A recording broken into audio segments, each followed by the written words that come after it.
ಪ್ರದೀಪ್ ಈಶ್ವರ್ ಅವ್ರ ಬಗ್ಗೆ ನಾನು ಮಾತಾಡಲ್ಲ. ಅವ್ರು ಹೇಳಿದ್ರು ನನ್ನ ಲೆವೆಲ್ ಏನಿದ್ರು ಮೋದಿ ಲೆವೆಲ್ ಅಂತ ಹೇಳಿ. ಸೊ ಅದಕ್ಕೆ ನಾನು ಆ ಲೆವೆಲ್ ಅವ್ರ ಜೊತೆ ಮಾತಾಡಲ್ಲ, ಅವ್ರ ಬಗ್ಗೆ ಮಾತಾಡೋಕೆ ಹೋಗಲ್ಲ. ನನ್ನ ಲೆವೆಲ್ ಏನಿದ್ರು ನಿಮ್ಮ ಲೆವೆಲ್ ಅಷ್ಟೇ. ಈಗ ಒಂದು 3 ಅಡಿ ಔಟಲ್ಲಿ ಹೋಗಿ ನಾನು ಸ್ಟೇಜ್ ಮೇಲೆ ನಿಲ್ಸಿದ್ದೀರಿ, ಬಿಟ್ಟರೆ ನಾನು ನಿಮ್ಮ ಲೆವೆಲಲ್ಲೇ, ನಿಮ್ಮ ಲೆವೆಲಿಂದನೇ ನಾನು ಈ ಲೆವೆಲ್ ಬಂದಿರ್ತಕ್ಕಂಥದ್ದು. ಅದ್ರ ಮೇಲೆ ನಾನು ಯೋಚನೆ ಮಾಡೋಂಥ ದೊಡ್ಡ ವ್ಯಕ್ತಿ ನಾನಲ್ಲ. ಮಾತಾಡೋದಕ್ಕಿಂತಲೂ ಕೂಡ ನಾವು ಮಾಡುವಂಥ ಕೆಲಸ ಮಾತಾಡಬೇಕು. ಮಾತಾಡೋದು ವೃತ್ತಿ ಆಗಬಾರ್ದು. ನಾವೇನು ಮಾಡಿರ್ತೀವಿ ಕೆಲಸ, ಅದು ಜನ ಮಾತಾಡಬೇಕು. ಬಹುಶಃ ಸ್ಪೀಕರ್ ರಮೇಶ್ ಕುಮಾರ್ ಅವರು ಅವಾಗ ಕಾಂಗ್ರೆಸ್ಸಿನ ಶಾಸಕರು, ನಾನು ಇದ್ದೆ ಅಸೆಂಬ್ಲಿಯಲ್ಲಿ, ಅವ್ರು ಮಾತಾಡ್ತಾ ಹೇಳಿದ್ರು, ಕಣ್ಣೀರು ಸುರಿಸ್ಕೊಂಡೋ ಥರ ಹೇಳಿದ್ರು ಅವರು. ನಮಗೆ ಚಿಕ್ಕಬಳ್ಳಾಪುರ ಕೋಲಾರ ಭಾಗದಲ್ಲಿ ನಮಗೆ ಕುಡಿಯೋಕೆ ನೀರಿಲ್ಲ, 1500 ಅಡಿ ನೀರು ಹೋದ್ರೂ ಕೂಡ ನಮ್ಗೆ ನೀರು ಸಿಗ್ತಾ ಇಲ್ಲ. ನಿಮ್ಮ ಬೆಂಗಳೂರವರ ಮೂತ್ರದ ನೀರನ್ನಾದರೂ ನನಗೆ ಕೊಡ್ರಿ ಅಂತೇಳಿ ಹೋಗಲ್ದು. ಬಹುಶಃ ಅವ್ರಿಗೂ ಕೂಡ ಈ ಕಲ್ಪನೆ ಇರಲಿಲ್ಲ ಹಿಂಗೆ ಆಗ್ತದೆ ಅಂತೇಳಿ. ಅವ್ರಿಗೇನು ಅಂತಂದರೆ ಶುದ್ಧವಾದ ನೀರು ಕೊಡ್ತಾರೆ, ಕೆರೆಗೆ ಬಂದಮೇಲೆ ಅಂತರ್ಜಲ ಜಾಸ್ತಿ ಆಗ್ತದೆ, ನಮ್ಮ ಬದುಕು ಬಂಗಾರ ಆಗ್ತದೆ ಅಂತೇಳಿ ಅವ್ರು ಅನಿಸ್ಕೊಂಡಿದ್ದು. ನಾವು ಕೂಡ ಅವ್ರಿಗೆಲ್ಲ ಬೆಂಬಲ ಕೊಟ್ವಿ.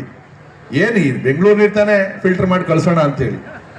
ಅದು ನಿಧಾನವಾಗಿ ಈಗ ಸ್ಪೀಕರ್, ಅದೇ ಮಾಜಿ ಸ್ಪೀಕರ್ ರಮೇಶ್ ಕುಮಾರ್ ಹೇಳ್ತಾರೆ, ನಾನು ಮಹಾ ತಪ್ಪು ಮಾಡಿದೆ, ದೊಡ್ಡ ತಪ್ಪು ಮಾಡಿದೆ, ನಾನು ಕೋಲಾರ ಜನಗೆ ವಿಷ ಉಣಿಸುವಂಥ ಕೆಲಸ ಮಾಡಿದೆ ಅಂತೇಳಿ ಪಶ್ಚಾತ್ತಾಪವನ್ನು ಪಡ್ತಾವ್ರೆ. ನಮಗೂ ಕೂಡ ಮೊದಲು ಅನಿಸಿಲ್ಲ. ಪ್ರಾರಂಭದಲ್ಲಿ ಯಾವುದೇ ಸರ್ಕಾರ ಈ ಒಂದು ಯೋಜನೆ ಅಂತಂದಾಗ ನಾವೆಲ್ಲ ಖುಷಿ ಪಟ್ಟವರು.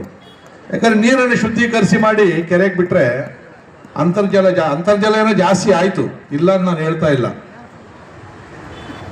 ಆದರೆ ಇವತ್ತು ಇಂಡಿಯನ್ ಇನ್ಸ್ಟಿಟ್ಯೂಟ್ ಆಫ್ ಸೈನ್ಸ್ ಅವರು ಇರ್ಬೋದು, NGT ಹೋಗಿ NGT ಅವರು ಕೂಡ ತನಿಖಾ ತಂಡಗಳನ್ನು ಮಾಡಿ ತನಿಖೆ ಮಾಡಿಸಿದ್ದಾರೆ. ಈ ಏನು ಕೆರೆ ನೀರಿದೆಯಲ್ಲ, ಈ ಕೆರೆ ನೀರು ಹೋಗಿ ಅಂತರ್ಜಲದಿಂದ ಮೇಲೆ ಬರ್ತಕ್ಕಂಥ ನೀರೂ ಕೂಡ ಕುಡಿಯೋಕೆ ಯೋಗ್ಯತೆ ಅಲ್ಲ, ಕೆರೆ ನೀರಲ್ಲ. ಇದೇನು ಭೂಮಿ ಒಳಗಡೆ ಹೋಗಿ ಬೋರ್ವೆಲ್ಲಿಂದ ಆಚೆಗೆ ಬರ್ತದೆ, ಆ ನೀರು ಕೂಡ ನೇರವಾಗಿ ಕುಡಿಯೋಕೆ ಅರ್ಹ ಇಲ್ಲ. ಅದರಲ್ಲಿ ಅನೇಕ ಥರದ ರಾಸಾಯನಿಕಗಳು ಮಿಶ್ರಣ ಆಗಿದೆ. ಇದರಿಂದ ಅನೇಕ ರೋಗ ರುಜಿನಗಳು ಬರ್ತದೆ, ಬಹಳ ಪ್ರಮುಖವಾಗಿ ಕ್ಯಾನ್ಸರ್, ಕಿಡ್ನಿ. ನೋಡ್ರಿ, ನಾವು ಮನುಷ್ಯ ಆರೋಗ್ಯವಾಗಿ ಇರಬೇಕಾದ್ರೆ 3 ಶುದ್ಧವಾದ ಗಾಳಿ, ಶುದ್ಧವಾದ ನೀರು, ಶುದ್ಧವಾದ ಆಹಾರ. ಇಷ್ಟಿದ್ರೆ ನಮ್ಗೆ ಯಾವ ಕಾಯಿಲೆನೂ ಬರಲ್ಲ.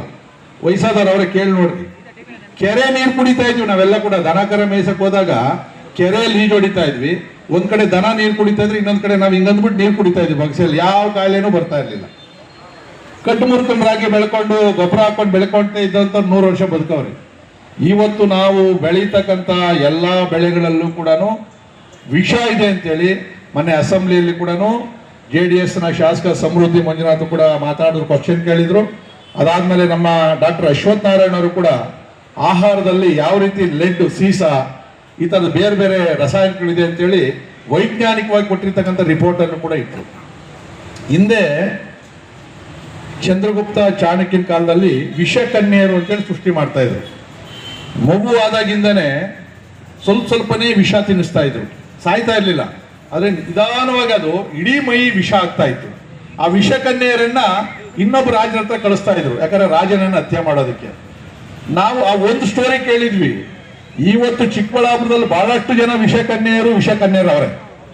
ಯಾಕಂದ್ರೆ ನಿಧಾನವಾಗಿ ವಿಷವನ್ನ ಸೇವನೆ ಮಾಡ್ತಾ ಇದ್ದೀರಿ ನೀವು. ನೀರಿನ ಮುಖಾಂತರ, ಆಹಾರದ ಮುಖಾಂತರ ತಾವು ಸೇರಿದ್ರೆ ಬೇಕಾದ್ರೆ ನೀವು ಹೋಗಿ ಲ್ಯಾಬ್ ಟೆಸ್ಟ್ ಮಾಡಿಸಿ ನಿಮ್ಮ ದೇಹವನ್ನ.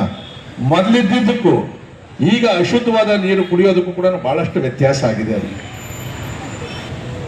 ಇವತ್ತು ಚಿಕ್ಕಬಳ್ಳಾಪುರದಿಂದ ಯಾರನ್ನ ಹೆಣ್ತರೋಣ ಅಂತಂದ್ರೆ ಬೇಡಪ್ಪ, ಅದೇನೋ ಎಲ್ಲ ಕ್ಯಾನ್ಸರು, ಕಿಡ್ನಿಗಳು ಫೇಲ್ಯೂರ್ ಅಂತೆ, ಬೇಡ ಅಂತಕ್ಕಂಥ ಪರಿಸ್ಥಿತಿ ಬರ್ಬೋದೇನೋ ಗೊತ್ತಿಲ್ಲ. ಇಲ್ಲ ಚಿಕ್ಕಬಳ್ಳಾಪುರಕ್ಕೆ ಏನಾದ್ರು ಹೆಣ್ಣು ಕೊಡೋಣ ಅಂತಂದ್ರೆ ಬೇಡ ನಮ್ಮ ಮಗಳು ಚೆನ್ನಾಗಿರ್ಬೇಕು, ಅಲ್ಲೇನೋ ಹೋದ್ರೆ ಕಿಡ್ನಿ ಕ್ಯಾನ್ಸರ್ ಐತೆ ಪ್ರಚಾರ ಆಗ್ತಾ ಐತೆ. ಇದು ದೊಡ್ಡ ವ್ಯವಸ್ಥಿತವಾದಂತ ಪ್ರಚಾರ ಏನಿಲ್ಲ, ಇದು ಆಗ್ತಾ ಇರ್ತಕ್ಕಂಥದ್ದೇ. ಇದು ಮೊನ್ನೆ ದೆಹಲಿಯಲ್ಲೂ ಕೂಡ ಅವರು ಕೂಡ ಇದ್ರ ಬಗ್ಗೆ ಮಾತಾಡಿದ್ದಾರೆ. ಡಾಕ್ಟರ್ ಮಂಜುನಾಥ್ ಅವರು ಕೂಡ ದೆಹಲಿಯಲ್ಲಿ ಮಾತಾಡಿದ್ದಾರೆ. ಮಾತಾಡ್ಬೋದು, ನಡೀತಾ ಇದೆ ಅಸೆಂಬ್ಲಿಯಲ್ಲಿ. ಇದರಲ್ಲಿ ಯಾವುದೇ ಪಕ್ಷದಲ್ಲಿ BJP ಅವ್ರು ಮಾತ್ರ ವಿಷ ನೀರು ಕುಡಿತಾ ಇದ್ದೀವಾ, JDS ಅವ್ರು ಮಾತ್ರ ಇದೆಯಾ, ಕಾಂಗ್ರೆಸ್ ಅವ್ರು ಇದೆಯೋ? ಎಲ್ಲವರೆಗೂ ಪಕ್ಷ. ನಾನು ಗೆದ್ದ ಮೇಲೆ ಎಲ್ಲ ಜನ ನಮ್ಮವರೇನೆ. ಅವರ ಹಿತಾಸಕ್ತಿ ನೋಡ್ತಕ್ಕಂಥದ್ದು ನನ್ನ ಜವಾಬ್ದಾರಿ.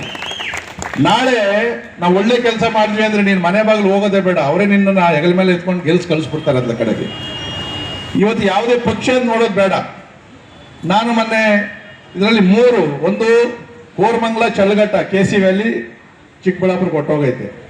ನಿಮಗೂ ಬಂದಿರ್ತಕ್ಕಂಥದ್ದೇ. H N valley, Hebbala Nagavara valley, ಆ ನೀರು ಕೂಡ ಬರ್ತಾ ಐತೆ. ಈಗ ವೃಷಭಾವತಿ ನದಿ ಏನು ಮೈಸೂರು ಹತ್ರ ಹರಿತಾ ಇದೆ, ವೃಷಭಾವತಿ, ಅದು ಒಂದು ಕಾಲದಲ್ಲಿ ಜೀವ ನದಿ. ಅದು ಆ ವೃಷಭಾವತಿ ನದಿಯನ್ನ ಯಲಹಂಕದ 2 ಕೆರೆ, ಇನ್ನು ಮಿಕ್ಕಿದ್ದು ಚಿಕ್ಕಬಳ್ಳಾಪುರ, ಇದು ನೆಲಮಂಗಲ ಮತ್ತು ದೊಡ್ಡಬಳ್ಳಾಪುರ ಕೊಡ್ತಾವ್ರೆ. ನಾವು ಕೇಳಿದ್ವಿ ಎತ್ತಿನ ಹೊಳೆ ನೀರು. ನಮ್ಮ ಆಂಜನೇಯ ರೆಡ್ಡಿ ಅವರೆಲ್ಲ ಪಾಪ ಬಹಳಷ್ಟು ಹೋರಾಟಗಾರರು ನಮಗೆ ಎತ್ತಿನ ಹೊಳೆ ನೀರು ಕೊಡ್ರಿ ಅಂತೇಳಿ ಹೋರಾಟವನ್ನ ಮಾಡಿದ್ವಿ. ನಮ್ಮ ಸರ್ಕಾರ ಸದಾನಂದ ಗೌಡರಿದ್ದಾಗ 400 ಕೋಟಿ ರೂಪಾಯಿ ಪ್ರಾರಂಭ